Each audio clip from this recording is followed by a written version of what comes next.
इसमें श्री अभिषेक मनु सिंघवी से लेकर श्री विवेक ठाकुर जी तक पक्ष और विपक्ष के 20 सांसदों ने अपने अपने विचार इस बिल पर रखे।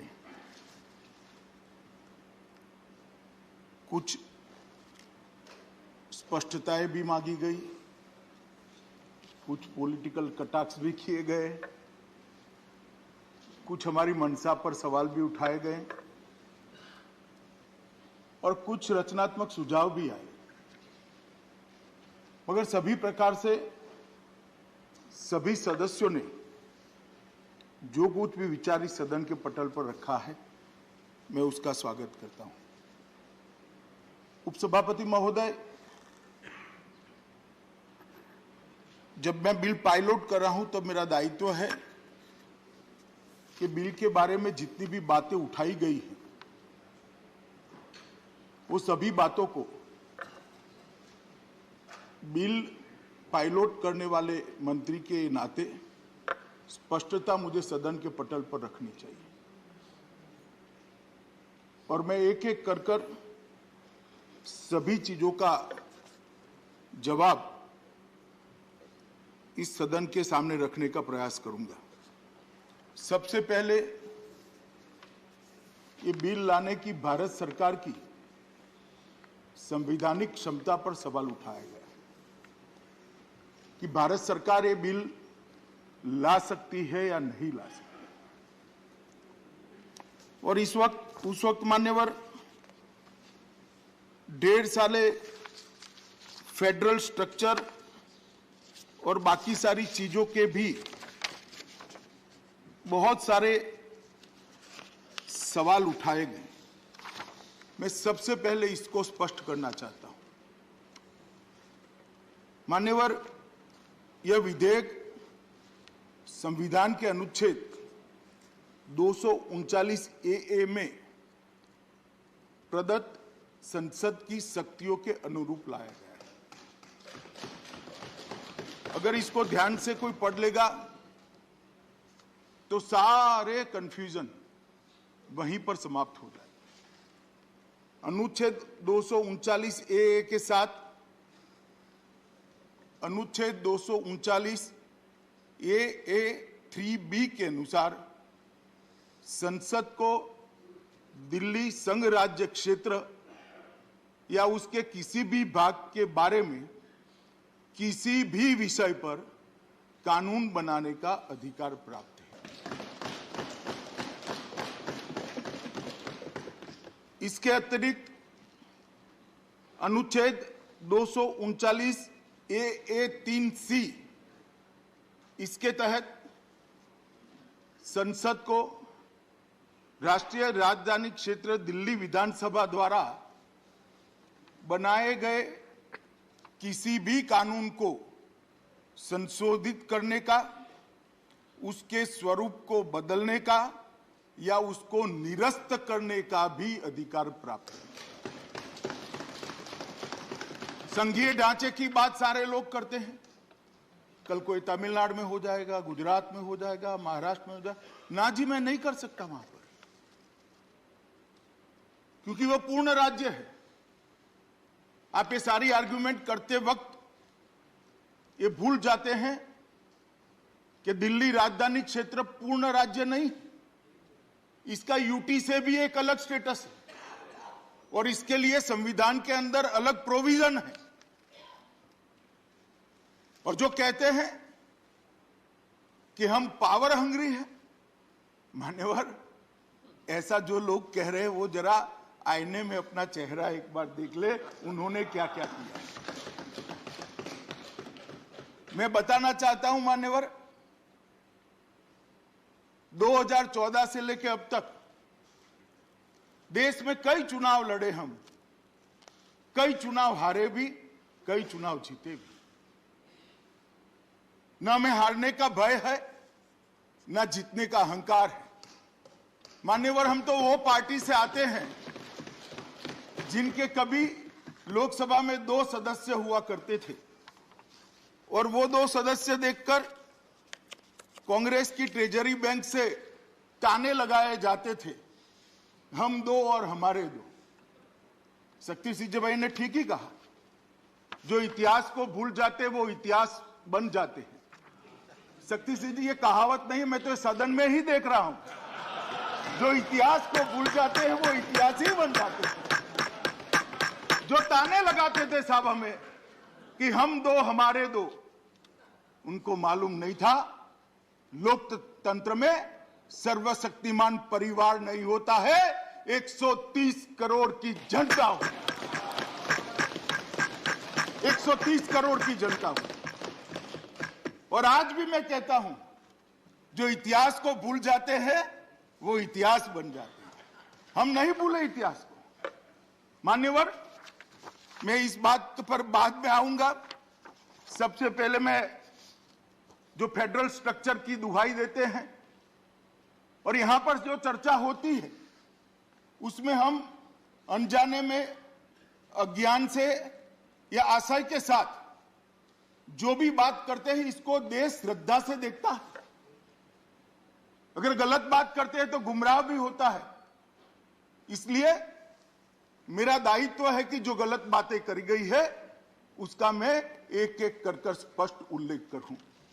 यह बिल फेडरल स्ट्रक्चर पर किसी भी एंगल से, किसी भी दृष्टि से कोई आघात नहीं करता। मान्यवर, फेडरल स्ट्रक्चर पर तो आघात तब होता जब किसी पूर्ण राज्य के लिए मैं बिल लेकर आता। सबको मालूम है दिल्ली संघ राज्य है और राजधानी क्षेत्र के सरकार का एक अलग कानून है, इसके लिए एक अलग प्रोविजन किया है।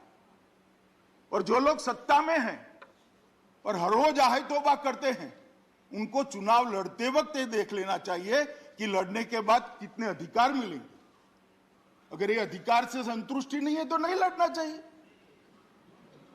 आप संघ राज्य क्षेत्र का, एनसीडी का चुनाव लड़ो, यहां राजधानी क्षेत्र का चुनाव लड़ोगे और मांग और महत्वाकांक्षा पूर्ण राज्य की रखोगे, ये तो संभव ही नहीं। कहीं न कहीं आपकी सोचने में थोड़ा फर्क है। इसको रिपेयर कर लीजिए तो सारी चीजें अपने आप समझ में आती। इसको समझने के लिए मान्यवर स्पिरिट से संविधान को देखना पड़ेगा। अभी कांग्रेस के अभिषेक मनु सिंघवी जी और शक्ति सिंह भाई भी यही बात को कहते हैं। हालांकि शक्ति भाई बाद में मोरालिटी पर आ गए संविधान से निकलकर, परंतु मैं उनको एक बात कहना चाहता हूं। मान्यवर, जब ये कानून लाया गया तब तत्कालीन देश के गृह मंत्री ने जो बात कही है मैं पढ़ना चाहता हूं, और मैं बता दूं वो हमारी पार्टी के नहीं थे, उन्हीं की पार्टी के श्री चिदंबरम जी थे और बहुत अच्छे धाराशास्त्री भी हैं। उन्होंने जो मैं कह रहा हूं वो सभी लिखा है। संविधान के अनुच्छेद 300 और 239 ए 3C के तहत परंतु के आधार पर डीएमसी अधिनियम 1957 में संशोधन करने वाला अगर विधानसभा करती है तो कोई भी विधेयक राष्ट्रपति के सहमति के बगैर अमल में नहीं आ सकता। एक, इसके अलावा संसद के पास केंद्र शासित प्रदेश GNCDTD के लिए किसी भी मामले, ब्रैकेट में उन्होंने स्पष्ट किया अपनी पेन से, अर्थात तीनों सूचियों में से कोई भी मामला के संबंध में कानून बनाने की समवर्ती शक्तियां निहित है। इसके अलावा संविधान के अनुच्छेद 239 ए 3C के दूसरे प्रावधान के तहत भले ही संशोधन अधिनियम को सहमति दी गई हो, संसद मतलब वो अधिनियम जो दिल्ली सरकार ने पारित किया है, सहमति दी गई हो, संसद किसी भी समय एक ही मामले में किसी भी समय एक ही मामले में कोई भी कानून बना सकता है, इसको संशोधित भी कर सकता है, इसको निरस्त भी कर सकता है, जो मैं कर रहा हूं।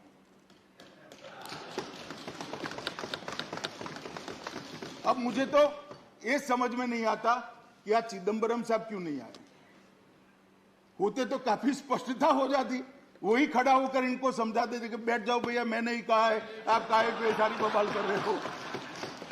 अगर होते तो कह भी देते मान्यवर, मगर मालूम नहीं कल मेरा भाषण सुनकर ना आए या इनको थोड़ी सरलता रहे बात करने की, इसलिए नहीं आए।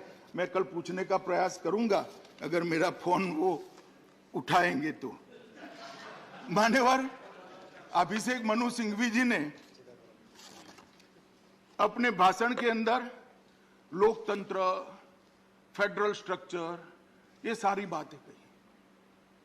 अभिषेक मनु सिंघवी जी अगर टीएमसी से आते तो थोड़ा बहुत करते तो मैं अलग जवाब देता, मगर कांग्रेस से आते हैं, इमरजेंसी डालने वाली पार्टी, एक ही अधिनियम में देश भर के सारे लोकतांत्रिक अधिकार छीन लेने वाली पार्टी, विपक्ष के 2 लाख से ज्यादा कार्यकर्ताओं को कोई दोष के बगैर जेल में डाल देने वाली पार्टी। मान्यवर सभी, मैं बताता हूं क्या व्यवस्था है, मैं बताता हूं।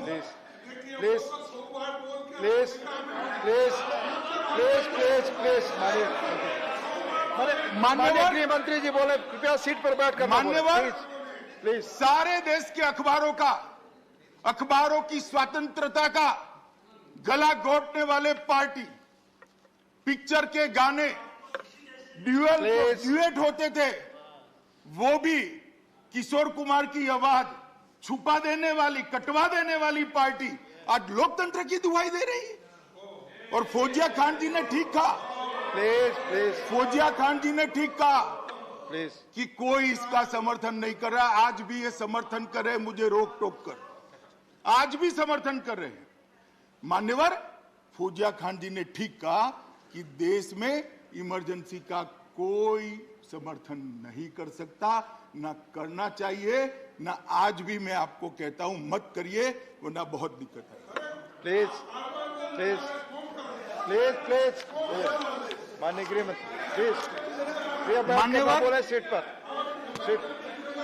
पर मान्यवर बोले, प्लीज प्लीज। तो आप टिप्पणी आप नकारते हैं क्या? प्लीज आपस में बात न करें प्लीज। मान्यवर उन्होंने कहा कि प्लीज मान्यवर उन्होंने कहा कि केवल और केवल भय के कारण बिल लाया गया है। भय किस बात का भय? चुनाव के हार का भय? हम तो लोकतंत्र में मानते हैं हार कभी भी किसी की भी हो सकती है, हमारी भी हो सकती है, आपकी भी हो सकती है, किसी जनता जो तय करेगी वो जीतेगा, नहीं करेगी वो नहीं करेगा। मगर एक मैं छोटा सा सवाल पूछना चाहता हूं, भय किसको है मान्यवर? क्यों अभी चुनाव कराना है? 6 महीने बाद करोगे तो हार जाओगे क्या? भय किसको है? हम एक व्यवस्थापन खड़ा करने के लिए 6 महीना मांग रहे हैं, तो बाद में हार जाओगे क्या? लोकप्रियता डाइल्यूट हो जाएगी क्या?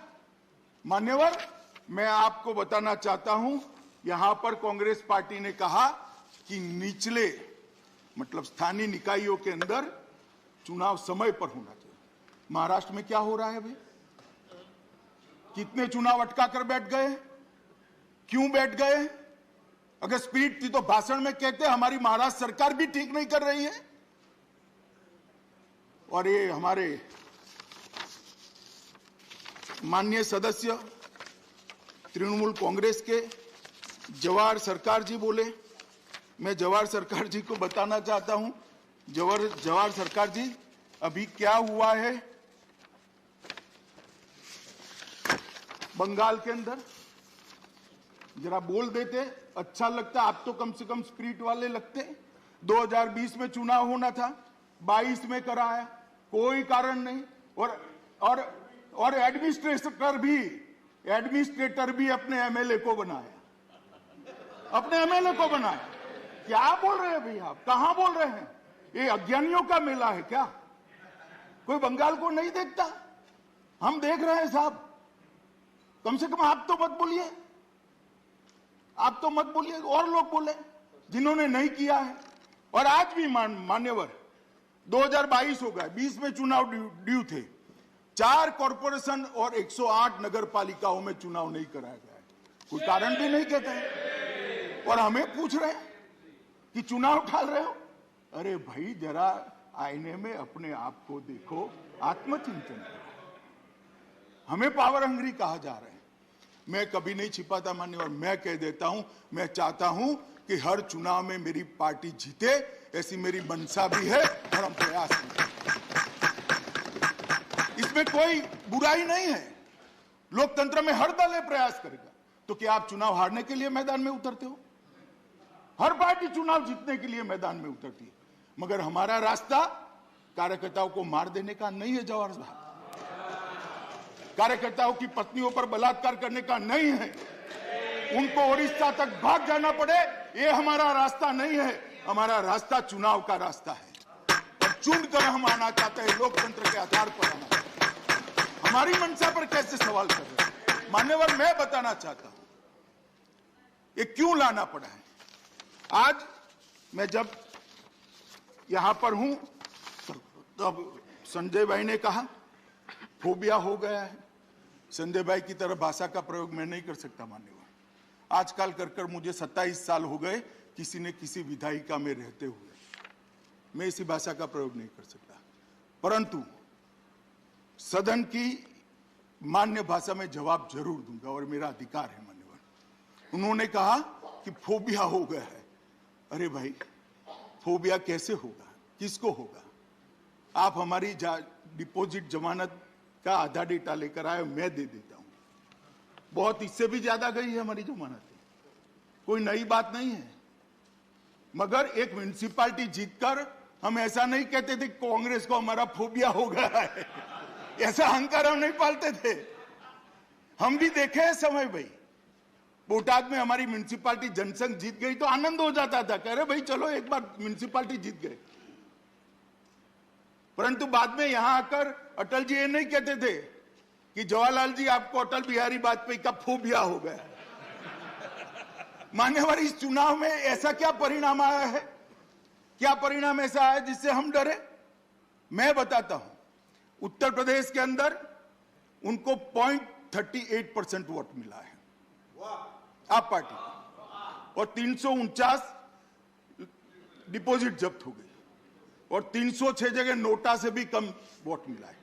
नहीं, मैं फोबिया का जवाब दे रहा हूं रमेश भाई, हमें फोबिया होने का कोई कारण ही नहीं है। मैं जवाब देता हूं पूरा। उत्तराखंड में 68 जमानत जब्त हो गई 70 में से, गोवा में 39 में से 35। प्लीज प्लीज प्लीज बोलता हूं मैं। माननीय एलओपी प्लीज प्लीज सीट पर बैठकर बात करें। माननीय एलओपी प्लीज प्लीज प्लीज। और मान्यवर, कोई माननीय गृह मंत्री अभिषेक मनु सिंघवी जी ने कहा, प्लीज, अभिषेक मनु सिंघवी जी ने कहा कि हम भय से और भय के आक्रांत से बिल लेकर आएंगे। मान्यवर, मैं उनको बताना चाहता हूं कि 5 राज्यों में 454 जगह पे उनकी डिपॉजिट, मुझे तो कोई डरने की जरूरत नहीं है। 4 राज्य में नरेंद्र मोदी जी के नेतृत्व में हमने फिर से सरकार बनाई, हमें डरने की जरूरत नहीं मान्यवर। मगर ये सवाल पूरा जो खड़ा हो रहा है वो भय का नहीं है। जिस प्रकार का, अब मैं फिर से सवाल कहता हूं, फिर से शब्द प्रयोग करूंगा, सौतेला व्यवहार आप पार्टी की सरकार ने तीनों निगमों के साथ किया है, इसके कारण ये बिल लेकर आना पड़ा। मान्यवर, हमसे तो दुश्मनी हो सकती है, दिल्ली की जनता से क्या दुश्मनी है? उन्होंने तो आपको वोट दिया है, सरकार बनाने का मौका दिया है। भाजपा की खुंदक दिल्ली की जनता पर क्यों निकाल रहे हो?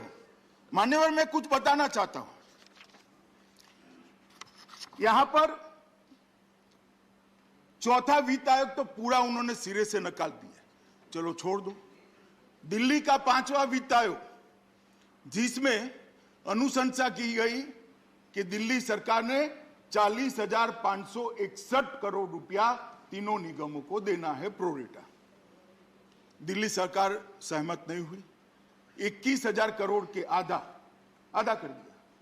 21,000 करोड़ से सहमत हुई, 19,000 करोड़ तो उड़ा ही दिया, 21,000 करोड़ भी पूरा नहीं दिया मान्यवर, और इसका कारण भी नहीं दिया। क्यों नहीं दिया? हमने राजधानी क्षेत्र दिल्ली सरकार ने महत्वपूर्ण अनुशंसाओं को जो 5वें दिल्ली वित्त आयोग ने की, उसको मानो ऋण माफी नहीं माना, शिक्षा क्षेत्र व्यय की पूर्ण प्रतिवृत्ति जो प्राथमिक शालाएं कॉरपोरेशन चला रही है नहीं माना, स्वच्छता पर व्यय के लिए वित्त पोषण नहीं माना, बकाया ऋणों पर ब्याज माफ करना नहीं माना, और ये कहते हैं कि हम सौतेला व्यवहार नहीं करते। मान्यवर, टोटल 5 साल के बाद तीनों निगम की कुल देनदारी 16,415 करोड़ है और 19,000 करोड़ इन्होंने तो यही नहीं दिए, बाकी नीचे का तो अलग टोटल होता है।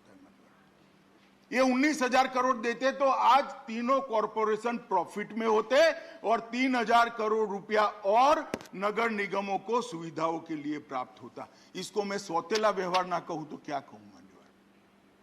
ये सौतेला व्यवहार ही है। वो इसलिए किया जाता है कि नगर निगम का चुनाव आ रहा है, जनता त्राहिमाम हो जाए और आप पार्टी को वोट दे। संजय भाई, ऐसे स्वप्न कभी पूरे नहीं होंगे। जनता सब जानती है, जब ये एकीकरण हो जाए, डिलिमिटेशन हो जाए, आ जाइएगा चुनाव के मैदान में, कर लगेंगे 2-2 हाथ, कोई नहीं डरता जी, कोई फोबिया नहीं, जरा भी नहीं डरते। मान्यवर, जिस प्रकार से हमने तीनों निगमों ने व्यवसायिक कर को बढ़ाने के लिए 2020 में प्रस्ताव भेजा, जवाब ही नहीं। वो सहायता तो देते नहीं है, कर बढ़ाने नहीं देते। तीनों निगमों द्वारा एक बार की पार्किंग प्रभारों को बढ़ाने के लिए प्रस्ताव भेजा, कोई जवाब नहीं है, परमिशन नहीं देते। जो कह रहे हैं ना, क्यों दखल कर रहे हो, मैं कारण दे रहा हूं। एनडीएमसी ने स्थानांतर शुल्क के संशोधन के लिए प्रस्ताव हुआ, कोई जवाब नहीं है। दक्षिणी निगम की मंशा, उन्होंने अपनी बैलेंस शीट अच्छी थी, दक्षिणी निगम ने कहा कि हम बॉन्ड लाकर आरबीआई के रूल्स एंड रेगुलेशन के हिसाब से बॉन्ड लाकर हमारा निगम चलाना चाहते हैं, परमिशन नहीं दी।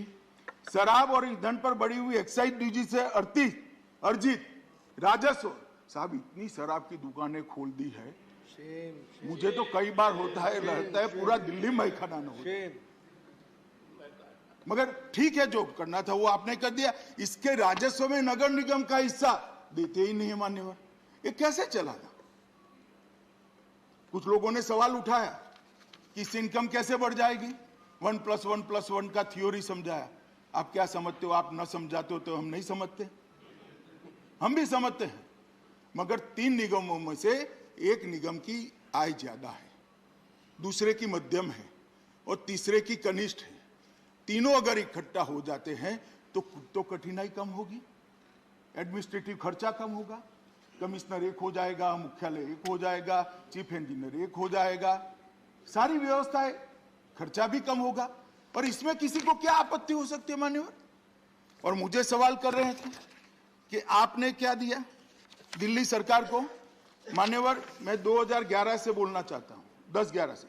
10-11 में 443 करोड़, 11-12 में 582 करोड़, 12-13 में 800 करोड़, 13-14 में 582 करोड़। उसके बाद हम आए 14-15 में भी हम नहीं थे, मगर 568 करोड़। हम आने के बाद 2016-17 में दिल्ली को देने वाला पैसा 817 करोड़, 857 करोड़, 887 करोड़, 19 में 812 करोड़, 20 में 1116 करोड़, 21 में 1030 करोड़ और 22 में 1000। मान्यवर, इसमें भी अर्ध सत्य है। एक तो हमने एक पैसा भी कम नहीं किया है, डबल किया है, जो पहले से कांग्रेस सरकार से चला आता है। मैं नहीं कहता कांग्रेस सरकार कम दे रही थी, मगर जो दिया जाता था उसमें हमने एक आने की भी कटौती नहीं की है मान्यवर। मैं फ्लोर पर बोल रहा हूं और जिम्मेदारी के साथ बोल रहा हूं मान्यवर। फिर भी यह अर्ध सत्य है। अर्ध सत्य इसलिए इन्होंने एक ही मद को किया है। टोटल कर एवज में केंद्रीय सहायता, ग्रांट इन एड, यूटी का आपदा राहत फंड, एक्सटर्नल एड और प्रोजेक्ट्स, ये सब मिलकर बहुत बड़ा फंड होता है। पुलिस का खर्चा पूरा भारत सरकार उठाती है। ये सब मिलाकर 17,000 करोड़ से ज्यादा हर साल दिल्ली की जिम्मेदारी भारत सरकार की। मगर आंकड़े ऐसे रखेंगे भाई मेरी पार्टी के तो संस्कार ऐसे नहीं है, मालूम नहीं कि आप कैसे बोलना चाहते हैं।